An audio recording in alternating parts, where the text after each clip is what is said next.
बंधु माने आपणकर जदि तुला राशि होइथाय तो आजिर एही भिडियोटी आपणक पई बहुत गुरुत्वपूर्ण अटे। तेणु आपणकर व्यस्तबहुल समय मध्यरु आपण 10 मिनिट समय निज पई दियंतु एवं निजर भविष्यत विषय जानंतु। कारण तुला राशिर व्यक्ति विशेष मानकर जीवन एही पवित्र महाशिवरात्रि ठारू बदलिबाकु जाउछि।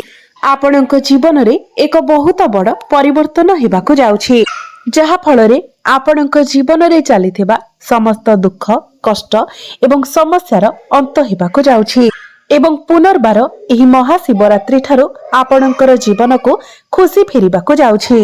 एही पवित्र महाशिवरात्रि ठारू आपणकर राशि रे एक राजयोगर निर्माण हेबाकु जाउछि। तीनोटी बड़ ग्रह आपणकर लक्ष्मी भावको चलन करिबाकु जाउछन्ति। शुक्र बुध एवं सूर्य जे कि आपणकर भाग्य भावर अधिपति अटंती, लाभ भावर अधिपति अटंती, आपणकर पंचम भाव अर्थात लक्ष्मी स्थान को चलन करुछन्ति, जहा फलरे आपणकर भाग्य रे एक बहुत बड़ परिवर्तन हेबाकु जाउछि। अनेक दिगरु आपणकु अनेक गुडे लाभ प्राप्ति हेबाकु जाउछि। समस्त प्रकारर भौतिक सुख आपणकु प्राप्ति हेबाकु जाउछि। एही महाशिवरात्रि ठारू पुनर्बार आपणकर जीवन को खुशी फेरिबाकु जाउछि। तेबे आसंतु जानिबा एही पवित्र महाशिवरात्रि ठारू आपणक जीवन रे कोन सबु बड़ परिवर्तन हेबाकु जाउछि। तेबे एहा पूर्वरु जदि आपणकर मध्य तुला राशि होइथाय तो भिडियोटी को लाइक करी चैनल टी को सब्सक्राइब करि दियंतु एवं कमेंट बॉक्स रे भक्ति एवं श्रद्धार सहित हर हर महादेव निश्चय लिखंतु। बंधु माने पूर्वरु आपणकर राशिर अधिपति शुक्र बुध एवं सूर्य आपणकर चतुर्थ भाव शनि को गृह रे गोचर करुथिबारु आपणकर स्वास्थ्य जनित समस्या देखा देउथिला।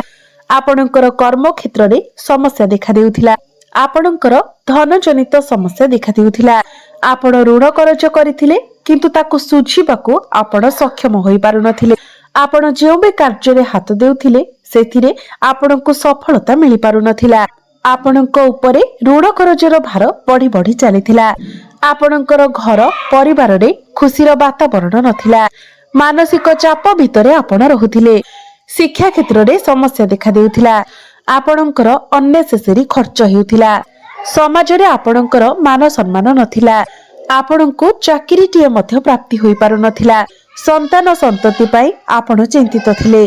आपणकर बिजनेस रे मध्य लॉस हेउथिला। आपणकर प्रेम जीवन रे मध्य समस्या देखा देउथिला। तेबे एभली जहा भी किछि समस्या आपणक जीवन रे लागि रहिथिला ताहा एबे दूर हेबाकु जाउछि।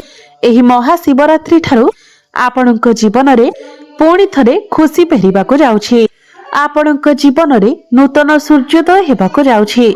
सबुठारु बड़ घटना हेउछि आपणकर राशिर अधिपति शुक्र एवं भाग्य भावर अधिपति बुध आपणकर पंचम भावरे लक्ष्मी नारायण राजयोगर निर्माण करिवे, जहा फलरे आपणको प्रत्येक क्षेत्ररु लाभ ही लाभ प्राप्ति हेबाकु जाउछि।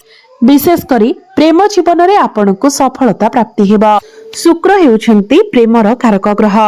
तो पूर्वरु आपणकर प्रेम जीवन रे जदि कोनोसी प्रकारर समस्या लागि रहिथिला तो आपणकर प्रेम जीवन रे लागि रहितिबा समस्त समस्यारु आपणको मुक्ति मिलिबा। जे मानक मध्य रे कथावार्ता बंद होई जायथिला, ब्रेकअप इत्यादि होई जायथिला, सेमानक मध्य रे पुणी थरे कथावार्ता होई पारे। पैचअप हेबार संभावना बनुछि। आपणक जीवन रे केही नूतन पार्टनर आसी पारंती। कहा सहित आपणकर नूतन संपर्क जोड़ी होई पारे। एही महाशिवरात्रि ठारू आपण आपणकर प्रेम को आगको नेबाको चेष्टा करिवे। आपणकर भल पाइबा विवाहर रूप मध्य नै पारे। जे मानकर विवाह होई नाही, विवाह बयस होइथिले सेमानकर गृह को विवाह प्रस्ताव मान आसी पारे। आपणकर विवाह फाइनल मध्य होई पारे।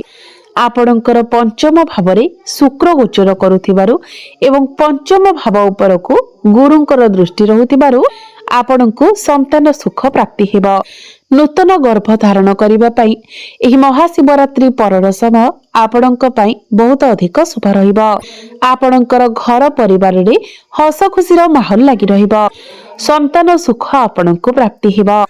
पंचम भावटी आपणकर शिक्षा क्षेत्रर भाव होइथाए, संतानर भाव होइथाए। जेहेतु गुरुंकर दृष्टि आपणकर पंचम भाव उपरे रहुअछि तो शिक्षा क्षेत्र में आपण बहुत अधिक उन्नति एवं प्रगति करिवे। एही महाशिवरात्रि ठारू आपण उच्च शिक्षा करिबा पई बाहर को जाई पारंती। पाठ पढ़ारे आपण किछि ना किछि बड़ करिबा को चेष्टा करिवे। आपणक मध्यरे ज्ञान एवं बुद्धि बढ़िबो। ज्ञान एवं बुद्धि बलरे आपण पाठ पढ़ारे बहुत अधिक उन्नति करिवे। कोनोसी नूतन स्थान रे आपण एडमिशन नै पारंती। मनपसंद कॉलेज रे आपणकर एडमिशन होई पारे। एही महाशिवरात्रि परे जदि आपण कोनोसी कंपटीशन ने भाग नेउछंती किंबा कोनोसी कॉम्पिटिटिव एग्जाम देउछंती तो आपण सुनिश्चित भाबरे सेथिरे सफलता लाभ करिवे। कारण गुरु आपणकर शुभ स्थान रे विराजमान अछंती। आपणकर भाग्य भाबरे अछंती। गुरुंकर दृष्टि मध्य बुधंक उपरे पडुछि तो भाग्यर साथ आपणको निश्चित भाबरे प्राप्ति हेबो। भाग्य बलरे आपण जे भी कार्य रे हाथ देबे सेथिरे आपणको सफलता प्राप्ति हेबो। अटकी रहितिबा आपणकर प्रत्येक कार्य पुणी थरे चालू हेबाकु लागिबो। एही महाशिवरात्रि परे आपणकर गृह रे कोनोसी शुभ मांगलिक कार्यर आयोजन होई पारे। आपण किछि धार्मिक स्थान को यात्रा करि पारंती। दूर स्थान को यात्रा करि पारंती। जो माने शेयर मार्केट स्टॉक मार्केट एवं ट्रेडिंग रे काम करूछंती सेमानंको आकस्मिक भावरे धन मध्य प्राप्ति हेबो। आपणक पितांक सहित आपणकर संपर्क बहुत भल रहिबो। पितांकर सहायता सहयोग आपणको प्राप्ति हेबो। कोनोसी पैतृक संपत्ति रो आपणको लाभ मध्य प्राप्ति हेबो। शनि आपणकर शुभ स्थान रे गोचर करूथिबारो एही महाशिवरात्रि परे आपण किछि भूमि जमी प्रॉपर्टी इत्यादि क्रय करि पारंती। किंबा पूर्वरु जदि आपणकर किछि प्रॉपर्टी सेल होई पारु नथिला तो एही महाशिवरात्रि परे आपणकर सेही प्रॉपर्टी सेल होई पारे। आपणकर हातको मोटा अंकर अर्थ मध्य सूर्य जेहेतु आपणकर लाभ स्थानर अधिपति पंचम भावरे चलन करिवे तो आपणको आकस्मिक भावरे लाभ प्राप्ति हेबो। विभिन्न दिगरु आपणक पाखको अर्थ आसीबो। आपणकर इनकम सोर्स बढ़ी जिवो। आपण किछि एक्स्ट्रा इनकम करबाको भाबी पारंती। धन रोजगार करबा पई आपणको नुआ नुआ रास्ता मध्य मिल जिवो। जो माने व्यापार वाणिज्य करूछंती से माने मध्य बहुत अधिक उन्नति एवं प्रगति करिवे। बिजनेस रे आपणकर ग्राहक बढ़िबे। आपण किछि नुआ बिजनेस स्टार्ट करि पारंती। आपणको वैवाहिक सुख प्राप्ति हेबो। शनिकर दृष्टि आपणकर द्वादश भाव उपर को रहुछि तो जो माने विदेश यात्रा करबाको चाहुछंती सेमानंकर सेही इच्छा पूर्ण हेबो। आपण विदेश यात्रा करि पारंती।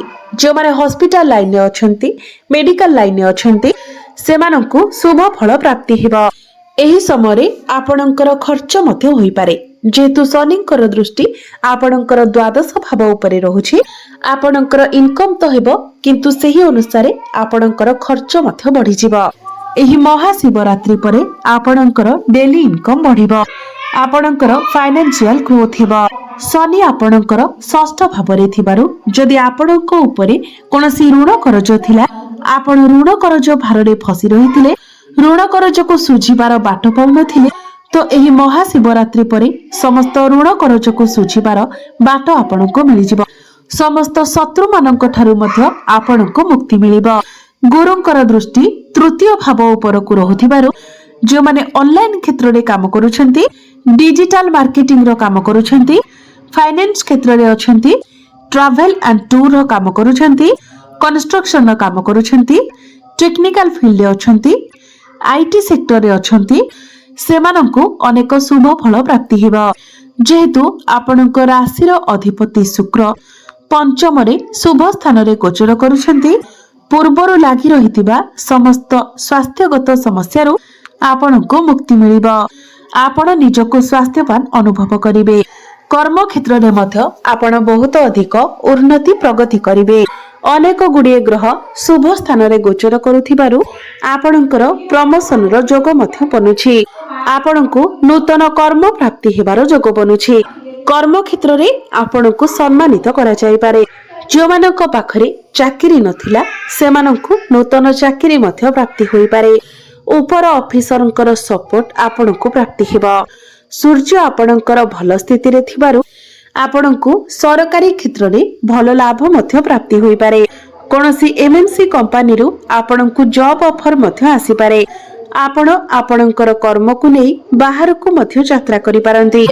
ତେବେ ଅଧିକ ଶୁଭ ଫଳ ପ୍ରାପ୍ତି କରିବା ପାଇଁ ଆପଣ ପ୍ରତ୍ୟେକ ଦିନ ଶୁକ୍ରଙ୍କର ବୀଜ ମନ୍ତ୍ର 108 ଥର ଜପ କରନ୍ତୁ।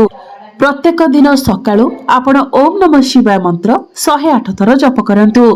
ପ୍ରତ୍ୟେକ ବୁଧବାର ଦିନ ଆପଣ ଗୋମାତାଙ୍କୁ ସବୁଜ ଚାରା ଖାଇବାକୁ ଦିଅନ୍ତୁ ଏବଂ ସନ୍ଧ୍ୟା ସମୟରେ ହନୁମାନ ଚାଳିସାର ପାଠ କରନ୍ତୁ। ଆପଣଙ୍କୁ ଅଧିକ ମାତ୍ରାରେ ଶୁଭ ଫଳ ପ୍ରାପ୍ତି ହେବ ଏବଂ ଭାଗ୍ୟରେ ଉନ୍ନତି ଆସିବ। ତ ବନ୍ଧୁମାନେ, ଆପଣଙ୍କର ଜୀବନ ମଙ୍ଗଳମୟ ହେଉ, ଏହା ହିଁ ଈଶ୍ୱରଙ୍କ ନିକଟରେ ମୋର ପ୍ରାର୍ଥନା।